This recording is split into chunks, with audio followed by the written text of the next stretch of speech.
Muy buen día, señor. El Papa Alfa 22, por información, arribamos a la zona de su posición. ¿Podría confirmar su posición actual, cambio? ¿Y situación? Ok, bueno, mi posición actual es 47 grados, 40 minutos, punto 5. Estamos navegando con un curso general sur, en este momento 179, a 13.6, 13.7 nudos. Estamos en persecución de buque pesquero aparentemente bandera china. This is Argentine Coast Guard vessel Mantilla.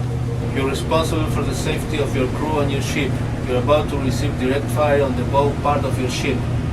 Ok, fuego libre, un disparo.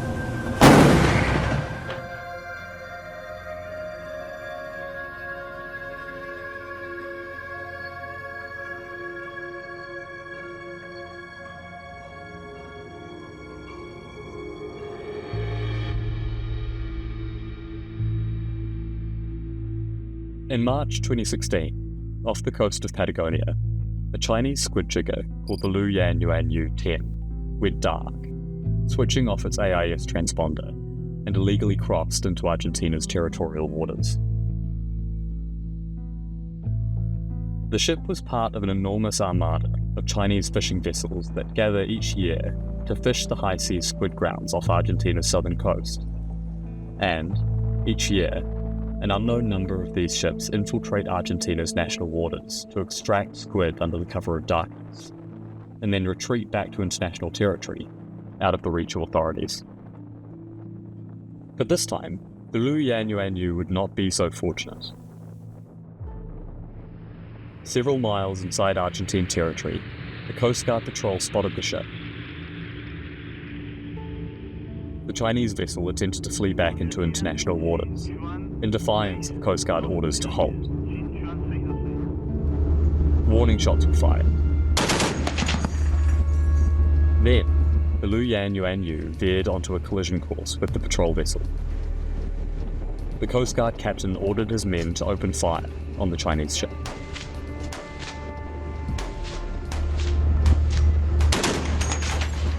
The high-caliber rounds punctured the hull of the Lu Yan Yuan Yu. As the squid jigger listed and sank, all 29 of its crew leapt into the frigid waters of the South Atlantic. All but 4 were gathered up by a nearby Chinese squid ship. The remaining crew, including the captain, were pulled from the water and arrested.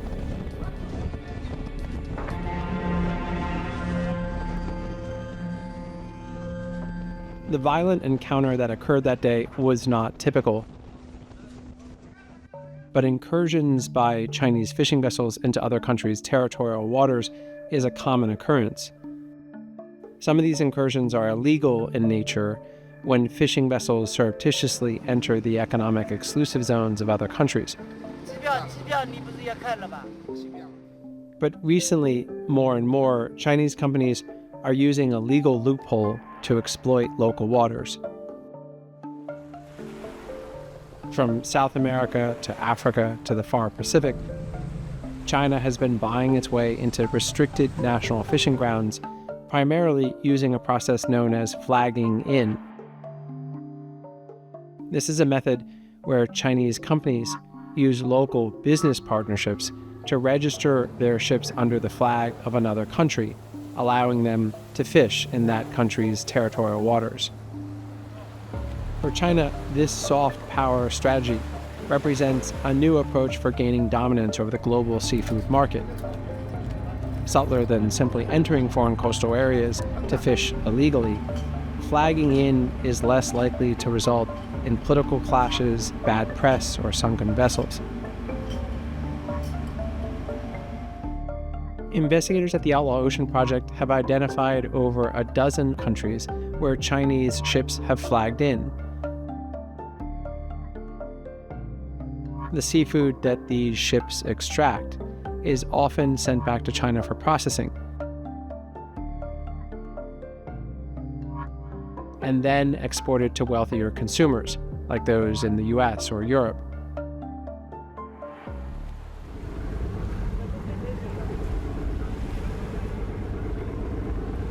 As part of a 4-year investigation into China's distant water fishing fleet, a team of reporters from the Outlaw Ocean Project boarded Chinese fishing vessels off the coast of West Africa, the high seas near the Galapagos Islands, and an area known as the Blue Hole near the Falkland Islands.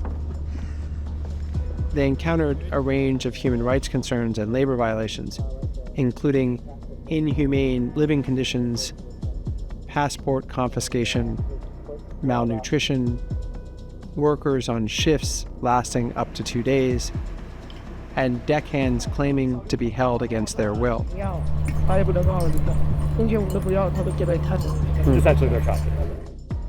In June 2023, these same reporters were contacted by authorities after a woman made a worrisome discovery on a beach in Uruguay.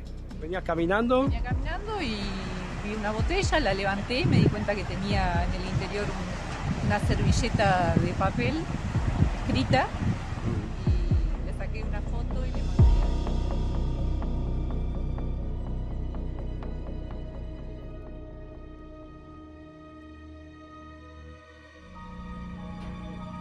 Many of these crimes have taken place on the high seas, beyond any country's territorial jurisdiction.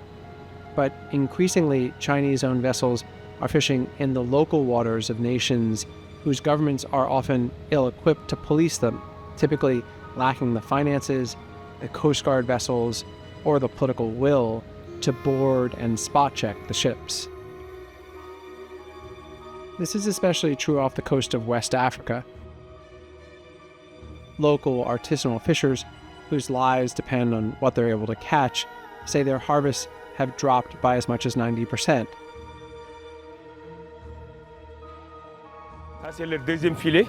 That's the second net. There's no fish. There were lots of fish around here, but even if we wait an hour, we won't catch anything. Our waters have turned into a liquid desert. Chinese-owned ships have been seen fishing in these restricted areas and using nets that are designed to catch everything in their path, including undersized and juvenile fish. In a process that wreaks havoc on marine ecosystems, the juvenile fish are then thrown overboard dead, while the larger ones are processed and frozen. Also did a thorough search of the vessel. That's where we found the illegal, unreported, and unregulated issues. The catch of juvenile fish, which is not supposed to be landed by this type of vessel.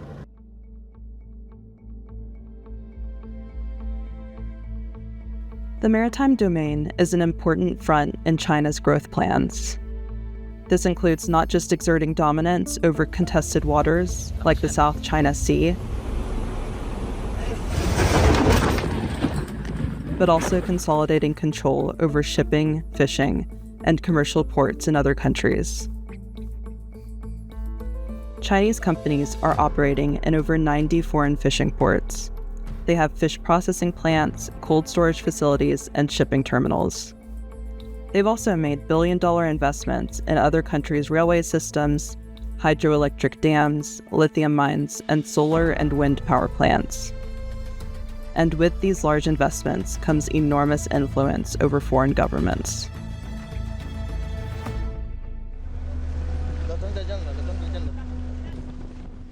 As for the case of the Lu Yan Yuan Yu 10, the majority of the crew, who were rescued by the other Chinese squid vessel, were sent directly back to China, never facing any charges for what took place that day. The captain and 3 remaining crew, arrested by the Argentine Coast Guard, were brought to shore and charged with a range of crimes, including violating fishing laws, resisting arrest, and endangering a Coast Guard vessel, and put under house arrest. The sinking of the Lu Yan Yuan Yu sparked a media firestorm, with footage of the sinking making it onto local news outlets in Argentina, as well as abroad. All signs seemed to point to prosecution for the captain and his remaining crew.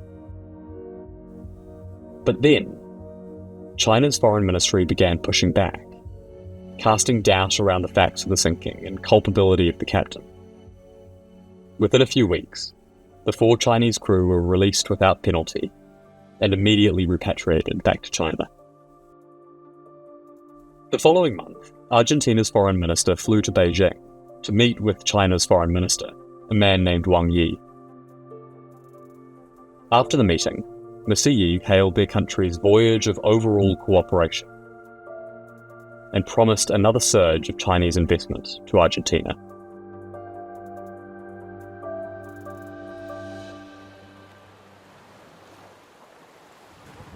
The trend here is clear. China is strategically and often legally growing its reach over the oceans, not just by dominating the high seas, but by flagging in. That matters for a huge variety of reasons. Food security in poorer countries, seeing their main source of protein getting exported. Sovereignty worries about who really decides what happens in these countries' waters. Ocean conservation as nearshore stocks inch toward collapse. And the loss of revenue in places where these profits likely should stay local. This global trend has been overlooked partly because it is disparate and often happening discreetly. But the other reason the trend is happening may be because it is delivering cheap and seemingly inexhaustible seafood to many consumers in the US and Europe. The question that remains is how long this will last and who in the end will pay the price.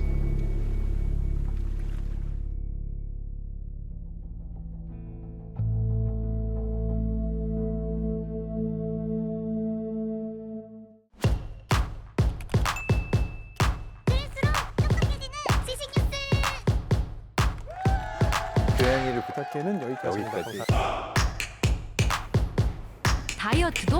칼로리 신경 쓰지 말고 드세요. 대신에 키토식을 해보세요. 이게 깍종원. 스브스프리미엄 지금 다운로드하세요.